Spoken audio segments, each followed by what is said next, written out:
นี้มีจะนีเขาอะไรก็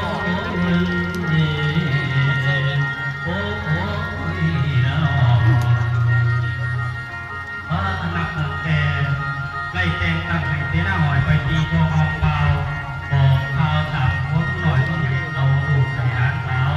ผู้ที่เป็นสภาพสะพอนว่าให้พระองค์ชัดไปซึ่งเป็นลูกชายของพระองค์คนเดียวได้เลือกเนื้อปูปันให้นักท่านเห็นดวงดาวเอ้า เบิ่งจะละเบิ่งจากลักษณะท่าทางนี่เนาะน่าจะบ่ใหม่เบิ่งเพราะว่าตอนนี้เนาะเขาแนมเบิ่งตอนนี้ยังเห็นกันเป็นกระดูกหัวอยู่ตอนนี้